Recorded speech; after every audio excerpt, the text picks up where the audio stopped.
ko bang tanungin ng manager mo yan o? Hello guys, nandito tayo ngayon sa Mall of Asia. So, wala masyadong tao. Actually, nandito ako para magpa-check sana nung MacBook Air ng aking kaibigan.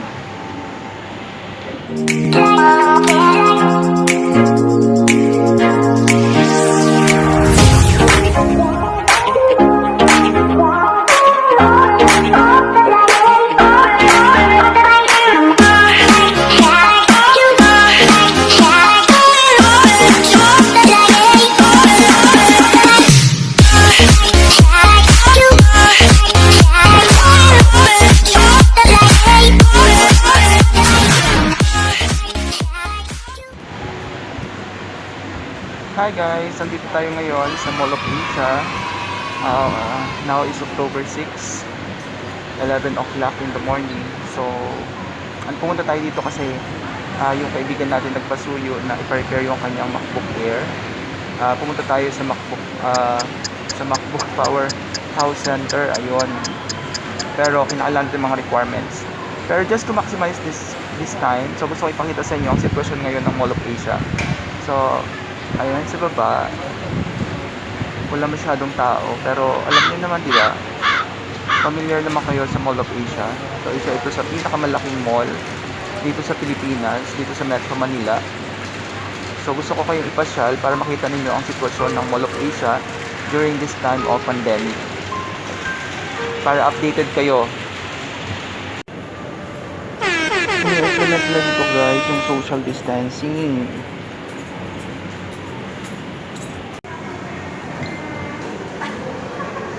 So ito guys yung nasa other part of the building.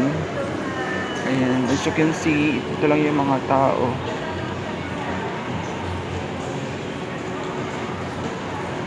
Kukunti lang yung mga tao na nandito.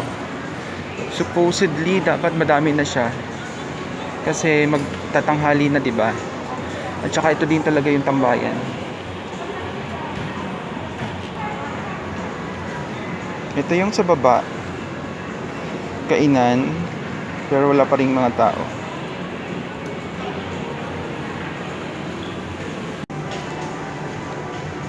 Ayan guys, nandito pa rin tayo sa Mall of Asia. So pupunta tayo dun malapit sa seaside.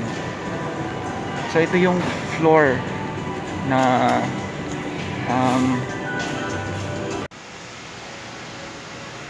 so andito na tayo guys sa likod ng Mall of Asia. So ayan, binabakbak nila yung, ang tawag din yung parang atrium nila. Tapos ayan na yung dagat. So ito na yung MOA Seaside. So sa tingin ko sarado ata, walang mga tao. Ayan. Supposedly ngayon 12:35 na. Dapat marami ng tao dyan. Pero until now, wala pa rin siya. Ayan. Ito yung sitwasyon ngayon ng Mall of Asia dito sa may seaside. So, ilan lang din yung mga sasakyan. Konti lang din.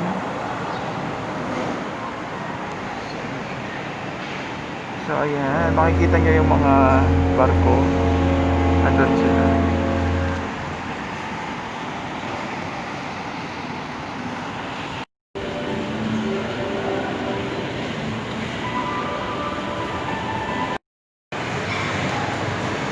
Ito naman guys, yung mga nakapunta na dito sa MOA, ito naman yung nasa first level. Ayun, supposedly dapat marami din tao dito. Dahil nga tanghali na at malapit na ang Christmas. Pero ayan, kung mapapansin nyo, halos wala pa rin mga tao. Ganun kadalang ang negosyo. Pero yung mga stall foods nila, open naman siya. Ayan, may mga mangilan-ngilang mga nakaupo. Ito katuloy ito, open na siya.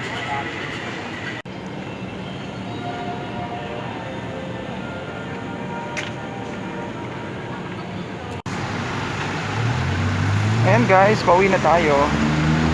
Ang hirap mag-vlog sa loob kasi ang daming tugtog. Baka mapalo lang din tayo. So andito na tayo sa labas ng MOA. Na which is konti pa lang din talaga ang mga tao.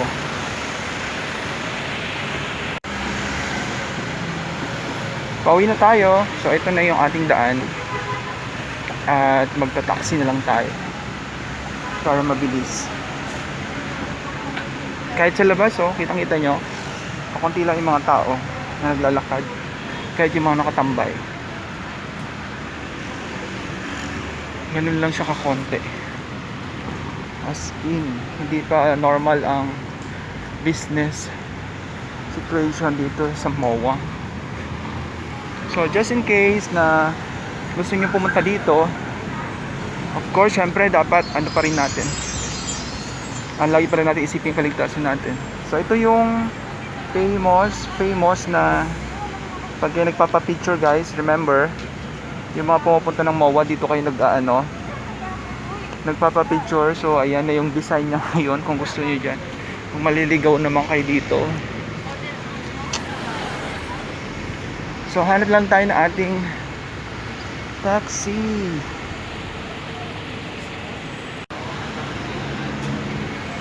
Naisip ko, guys, kung magta-taxi ako or mag-commute, kasi hindi naman na-achieve yung ating gustong ma-achieve ngayong araw. Ayan. So meron ako kaunting pagsalubong kay Mrs.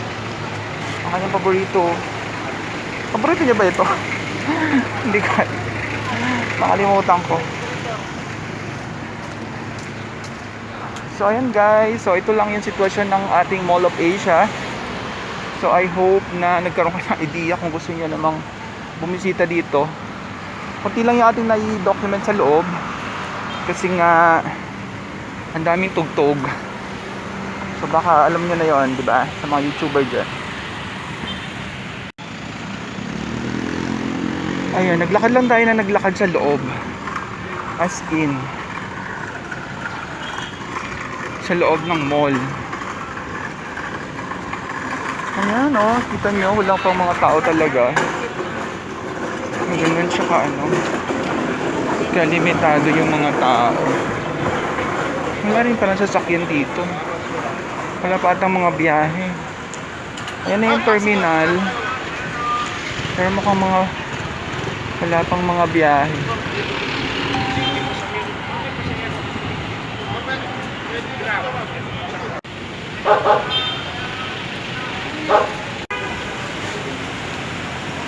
So yung mga paborito ni Mami na aso.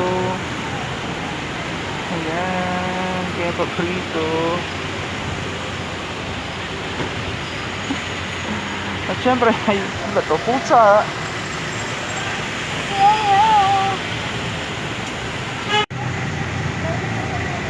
Ito naman, guys, ang SM Mall of Asia Arena pala. Yan.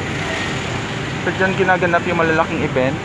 So ayun, pagpasok doon may mga naka-standby ng mga magkukuha ata ng mga test. So maghahanap ako ng taxi. As in, wala talaga, guys. Walang biyahe, guys. Wala mga ako nakita mga jeep or kahit taxi. Paano ako uuwi?